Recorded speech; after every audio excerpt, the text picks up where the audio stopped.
Hi, I'm MarzGurl. And I'm JoshKnightTheFirst. And welcome to episode 26 of MokkoriPlay, the only podcast dedicated solely to all things City Hunter. On today's podcast, we're going to cover episode 26 of City Hunter, titled, What is Love? Ryo's Course in Proper Romance. It's far too early for the what is love you guys are thinking about right now. Either one, whether it's Hadaway What is Love or Twice What is Love, it's too early for both. It's an anime! About love. Well, it's kind of about love. So a lot of this week's episode is going to be Ryo trying to teach in a very short amount of time the full cycle of what it is like to be in love when you're a kid. Well, kid, okay, so the person is... For somebody who's sheltered, let's put it that way. Okay, yeah, because the person just turned 18, which we don't find out until, like, the last 2 minutes of the episode or We don't something. find their name out until halfway through the episode. Yeah, all I'm saying is, for half the episode, or more, I'm sweating like, we know that the person that Ryo's gonna get involved with is in high school, and I'm like, please let it be like her last semester, for the love of God, please. Like, not any problems. We don't want no problems this week. There were really no big problems. There really weren't. Actually, no. This is another one of those, I believe we went another episode without incident this week. With no assault, like, he felt a boob, but not with his hands. Right. I mean, he didn't do it on purpose. I mean, does that help him, though? Well, it does when she's just kind of leaning against him of her own volition. Oh, you're talking about the thing in the... No, that's harmless. It's fine. Yeah, it's fine. Yeah, I thought you were talking about something completely different. No, I don't know what fine. you thought you were talking about. I didn't know what you were talking about. I literally still don't know what you're talking about. Subway. Call back to something earlier in the week. Yeah, don't be making references to things that nobody else knows what we're talking about. It's okay, I'll get you a cookie after this. So we start off this week not at Subway, but a different sort of fast food restaurant. Not the ones that you're thinking of that are very popular and in hundreds of millions of places around the world. Donald Mag is the restaurant. Oh, the opening screen. Just the very first frame. Yeah. Frame 1, I was like, oh my god, we have to stop. Donald Mag, Donarudo Magu. Oh my god. So if you can't understand what Donald Mag is parodying, here's a jingle for you. Ba-da-ba-ba-ba. It's City Hunter. No, so the bulk of the action, or not even action, the bulk of the story this week is going to revolve around this particular fast food restaurant and a waitress that happens to work there. Well, before we get to that waitress, there's another waitress who's very upset that Ryo does continue to be kind of a sex pest at her. We don't see him be a sex pest, we just see her get really fed up with him being a sex pest, and then she walks off the job, and Ryo's like, oh, well, there goes another one. And the manager's like, what did you do to this one? So apparently he frequents this particular Donald Mag's a lot. So in this particular instance, Ryo's eating a lot of fast food. Just for the girls, though, I'm sure. Just for the girls. I'm certain it's just for the ladies. One of the many things I imagine Ryo blows money on just to get closer to women. In any case, so a new waitress pops up in place of the waitress that just quit, and she just tries to take Ryo's food order. What's her name? We're nice. We're nice to the people who listen to this show, so we're gonna tell you what her name is. Because in story, we don't find out until after the commercial break. But even though we spend the whole episode from like minute 2 on out with this person. So the waitress at this Donald Mag's, can we just shorten it to make it easier? Like, call it Donnie M's. How about that? Because we can't say Mickey D's because that's not what this is, even though that's what it's trying to be. Okay, fine. Whatever you want, Okay, Josh. so the cashier at this Donnie M's catches Ryo's eye, and Ryo's like, oh, I'm gonna be nice to this one. And we happen to find out that this particular cashier is named Yuki. But not from him. We don't find that out for half the episode. So for half of this episode, I'm just like, waitress? Cashier? Team member? Crew chief? I don't know. High schooler, something like that. Something like that. That's super weird. It sort of gave me the impression that Sunrise didn't pick her name until halfway writing the script. Until they were halfway done writing it. Like, did they realize themselves when they were going through the episode, like, hey, did we just forget to name her? Oh shit! What do you got? I don't know. Aoi? No, we used that one already. Saki? No, that's too common. Yuki? Yeah. Go with that. I mean, Yuki's pretty common too. I'm just saying that's the. I really think they were pressed for time and were like, fuck, we have to put a name in here at some point. Which is really weird because you think, oh, well, there's the slot on the sheet for script composition for somebody's name, and you just decided, oh, it's fine, we're just gonna leave it blank right now until we decide what her name is. Was it even the thing where her name was on the call sheet? Like, hey, all of these all of these voice actresses, you're trying out for this role. We're telling you the name of the role, and then halfway through recording, they're like, hey, I think we need to edit the script. Why? We never say the character's name, and we're already halfway done. Oh, shit.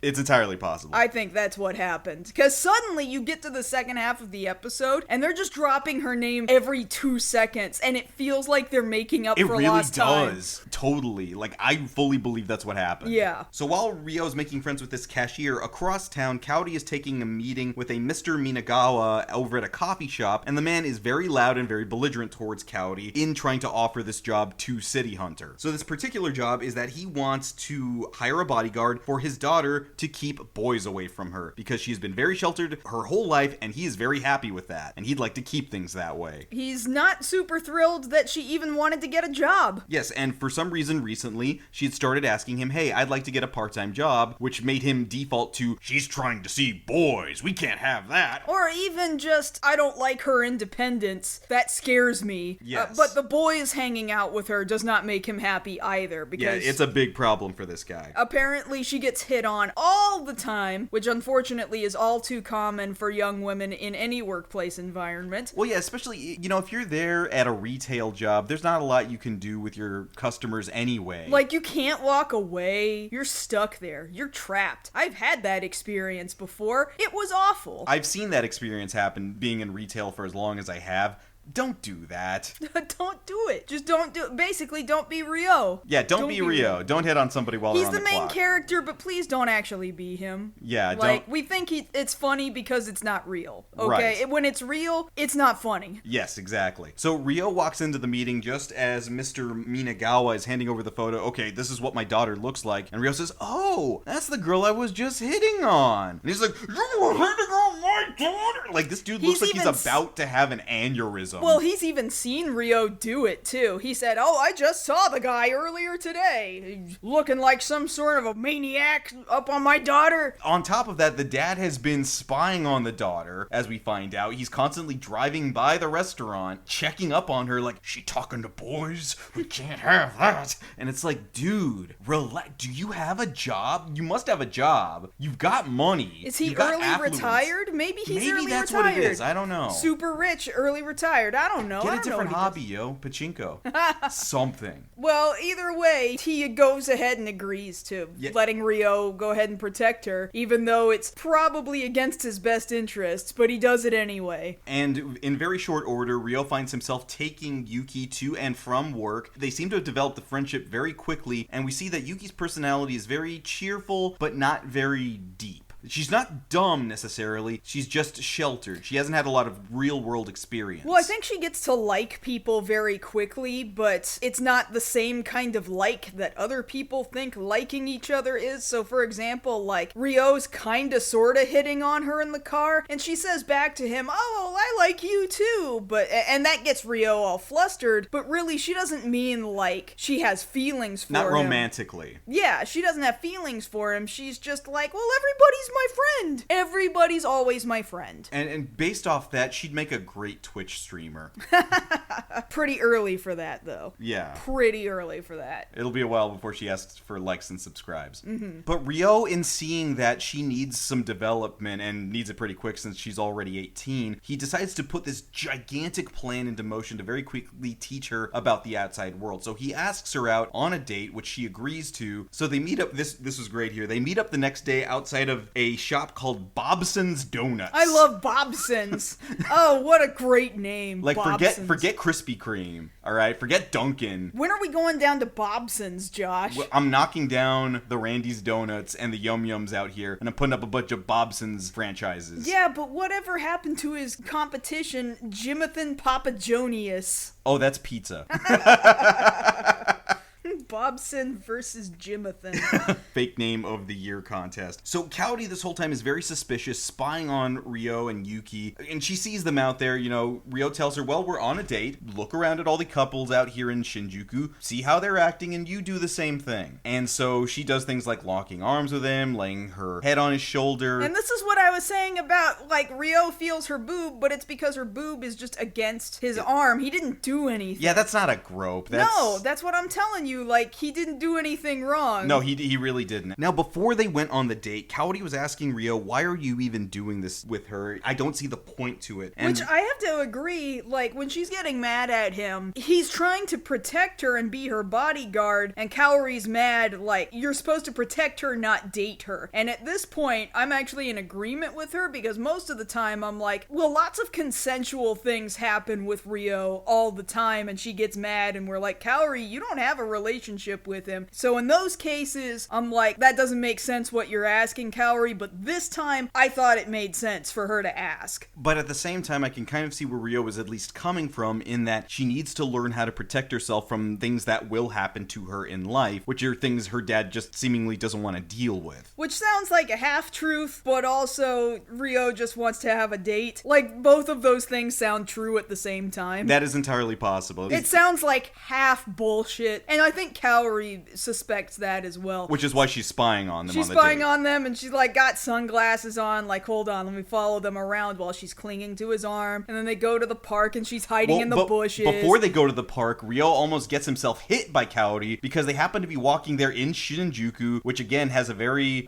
shall we say, prominent adult district. And Yuki's looking around and like, hey, what are these posters? And they see all these like adult cinema posters of women with their boobs out. And they're like literally out. You see nipples. You see a lot of nipples, actually. Yeah, so it's been a couple of episodes, but the nipples are back. In Pog form? No, in picture form. We're too early for Pogs, Kaylin. Oh. So Ryo tries to take Yuki away from the posters, and they end up in the park, and she's having some fun trying to get a water fountain to work, and then the wind kind of blows up her skirt, and Ryo's having a very hard time not looking. You know, the good thing is that the animators did not, in fact, give us a panty shot in that moment. So the skirt, like, kind of goes up, but it's more of a Marilyn Monroe sort of situation where she manages to push her skirt down just enough, and, like, you don't actually see what's underneath. And in shock, Ryo knocks himself back on a bench, so he wouldn't have seen anything anyway. Right, which, by the way, Kaori is behind the bench, and even Ryo at this point is like, okay, even I have had enough now. He actually admits to Kaori, no, we gotta stop now. So Ryo figures, okay, this date was nice, but it's not enough. I really need to put my plan into high gear, so I'm gonna do this tomorrow while she's at work. So she goes into work the next day, regular normal day, but Ryo shows up looking really Miami Vice. You know, he's in all white, he's got his hair done differently. He's got it slicked back. He's wearing what? Is he in sunglasses? I believe he's in sunglasses. These like aviator looking things. And he comes in like, hey, baby, what's going on? And she's like, do I know you? I love how Kaori just reacts like... Well, because Ryo's there trying to tell her, hey, it's me, Yuki, it's Ryo. I'm trying to be different for you. And she just completely doesn't register what he's doing. She no-sells it. She's just like, oh, well, I really liked you as you. You're like not the same person now. Well, this isn't the Ryo that I really like. And Kaori what's great about dying. that, Ryo is crestfallen. Like, you see him freaking out in the background, and Kaori, right? Pounding on the counter, the register counter, like, oh my god, this is so funny. You just made him so sad. That's hilarious. And again, not to miss any time it happens, she's wearing the good jacket. I like the good jacket. I love the good jacket. I really wish I could find the good jacket. Somewhere. So yeah, Yuki completely no-sells that, and Ryo's like, alright, I gotta switch tactics. So he comes back again, I think the next day. And this time I don't know, I think it's the same day. You think it's the same day? Well, yeah, because he's wearing the same suit. The only thing is that he's mussed his hair up again. Okay, so let's call it the same day. It doesn't really matter that much. He's just gone out on the street like, hey, baby, wanna get a burger with me? And somebody was like, okay. And so he comes back into the Donald Mags, the Donnie Mag, the Donnie M's, with another woman. And the point is to try and make Yuki feel jealous because she doesn't realize what's going on inside of her emotionally, and it starts working. But But it works a little too well because at first Yuki's confused about how she's starting to feel like, wow, my heart's beating faster seeing Ryo with somebody else. Why is that happening? But it works too well because Kaori gets jealous. Starts flipping out at him, throwing things around, starts getting into a fight with Ryo. Gets right up in his face. So this is a very bad date for this other woman. This poor other woman, unsuspecting entirely that she is just part of this ploy in the middle of these other women, in the middle of a fast food restaurant. And in fact, the entire restaurant has stopped everything they're doing to watch this fight. It's kind of sad. It's like something that you would end up seeing on Twitter later, or World Star. Yeah, I was about something. to say, the only thing it's missing is somebody yelling World Star. Yeah.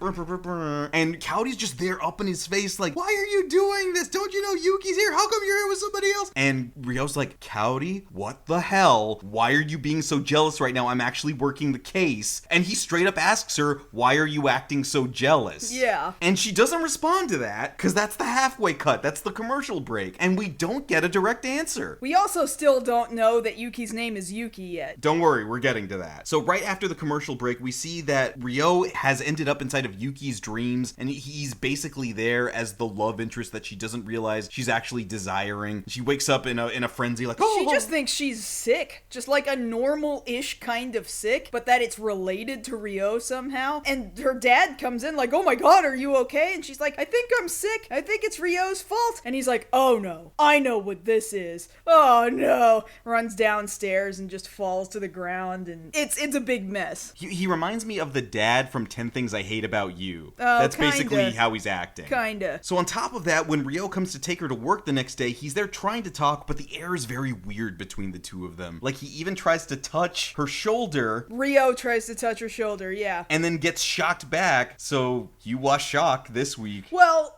it looks like the animation team decided to illustrate this woman going through just being spooked by romance as being an electric shock. It's not a real electric shock. She's just like, oh my god, this guy that I like just touched me. But she doesn't realize that it's because she likes him that she's spooked by, like, she doesn't know what these feelings are. And then Ryo is just spooked that that's her reaction and almost drives him off the road. Again, this is the second time that has happened, that he's almost been driven off the road by something she said or done. And so she ends up there at work and she's spacing out, trying to figure out what's going on because she's never experienced love before, never had a crush before. Now, the thing to majorly point out is while she's there just being illustrated spacing out, in the background you hear a very noticeable song start playing, which is going to be very important in next week's episode.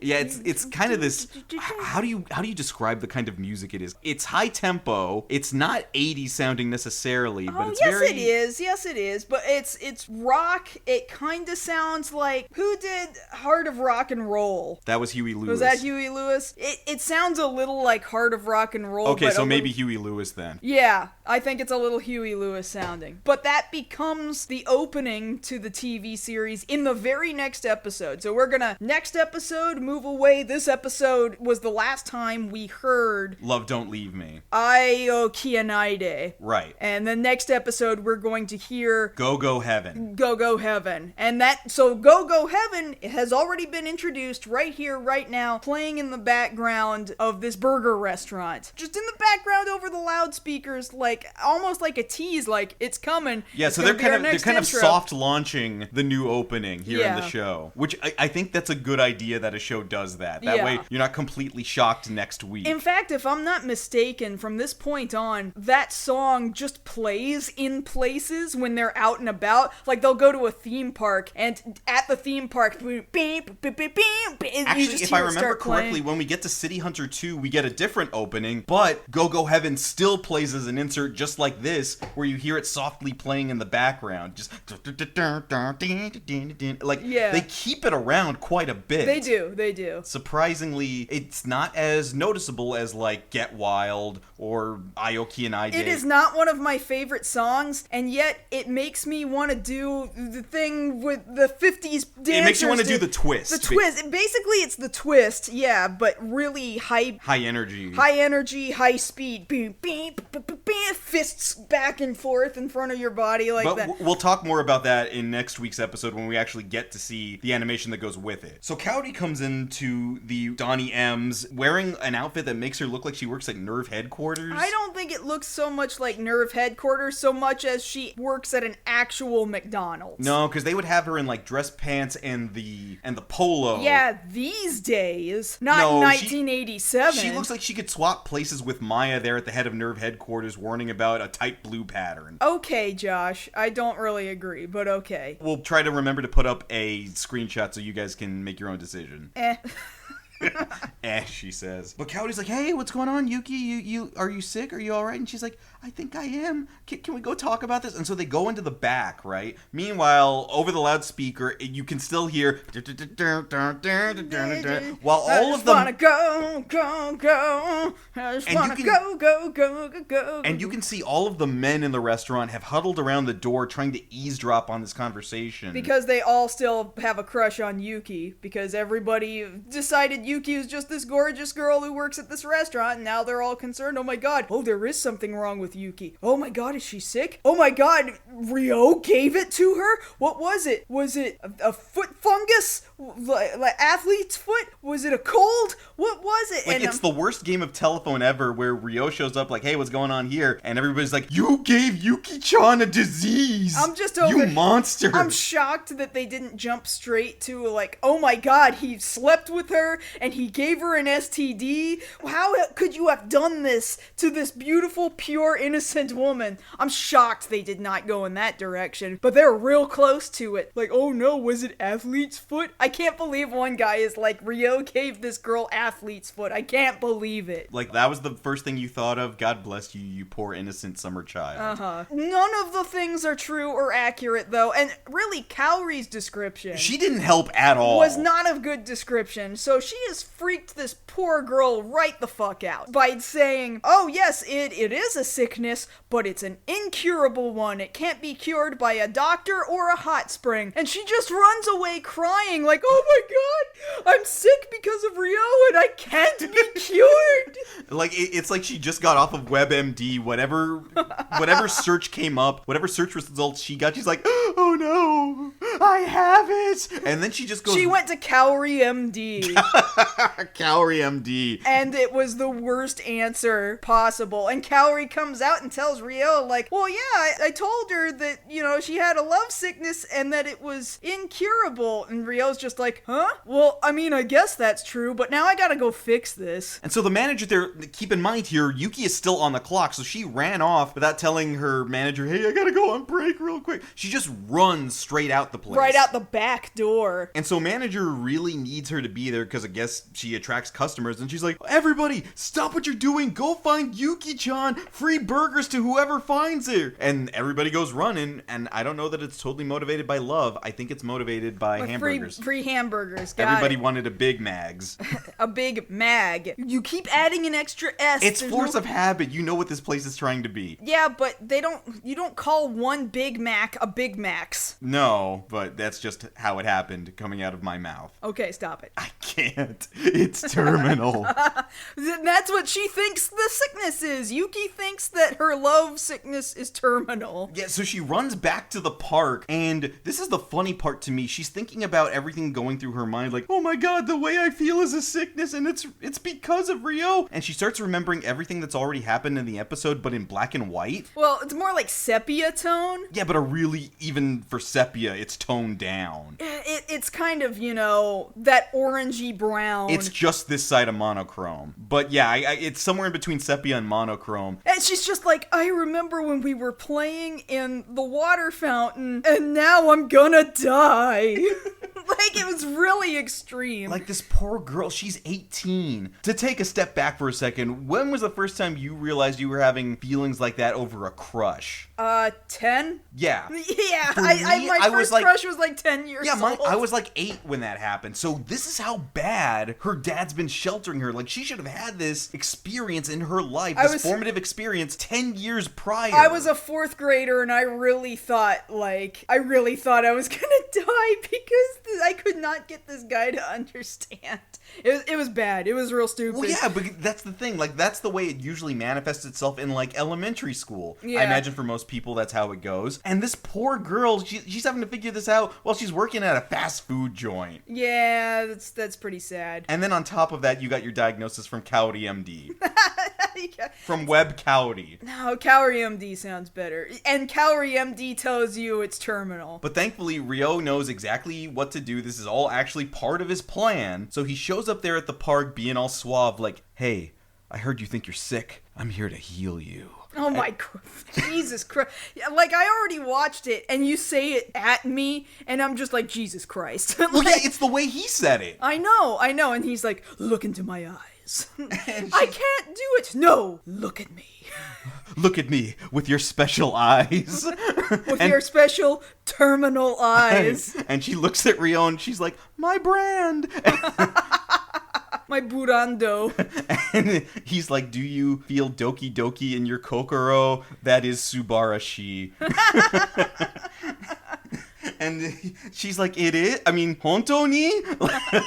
And he's like, no, this is fine. What you're experiencing is love. It's okay. And I don't know that she understood that it's okay. Or maybe she did, because the immediate next thing that we're told is that she's quitting her job. Yeah, and we know why that is now, why she's quitting her job. Truth be told, it's mostly unrelated to Rio. It's actually totally unrelated to Rio. Narratively, it doesn't make sense that we jump from this scene to her telling her dad, or her dad talking to her about how she's quitting her job the next day. Yeah, so it makes you think as the viewer, like, oh, she caught feelings for Rio and it made her want to quit her job. Maybe she just wants to go and spend time with Rio, because she's explaining to her dad that next day, oh, well, I'm gonna buy a present for the most important person to me. And so the dad is under the assumption, like, oh my God, she's in love with Rio. I gotta do something about this. In fact, he's telling his wife later, I'm gonna approach Rio when she sees him later today, and I'm going to force him to get engaged to her. And we're just here watching the episode like, what? Why are you doing that? He's like, no, I swear, it's the only possible solution. He's the only person who can make her happy now, so they may as well just get married. At least I know this guy. And it's like, do you know him, bro? Like, I don't think you know this guy. No, I don't really think you do. So he shows up at her job like he always does, although this time he did say beforehand he was gonna show up at her job and not just drive by looking out the window of his car like a creeper. Right, exactly. So she's there with this big, giant present, and it's a going away party inside the restaurant, and like, she's, they've got a banner and everything, sayonara. and she's just like, all right, I'm gonna get out of here, bye. And then the dad shows up, and she's like, oh, Dad, you did come. Here, the present's for you. And he's like, what? Or Nani? And and she's like, yeah, I wanted to make my own money so I could buy a present for you with something I earned. Because it's your birthday, Dad. Did you forget your birthday?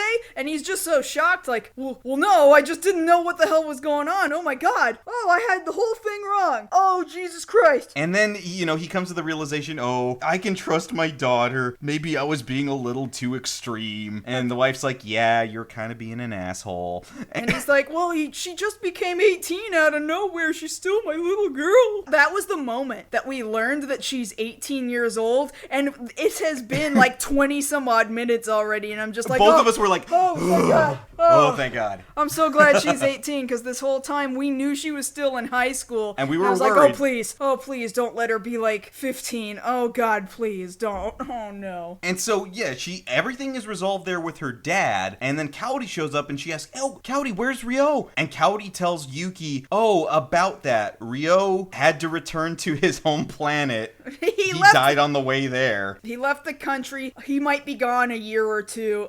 Sorry about that. Bye. Oh. And she just leaves in the car crying, like, because they had to lie to her. Rio is up on a building somewhere looking down. He's up on the rooftop looking down like friggin' Batman. Like, it was better that we didn't meet face to face. Yep.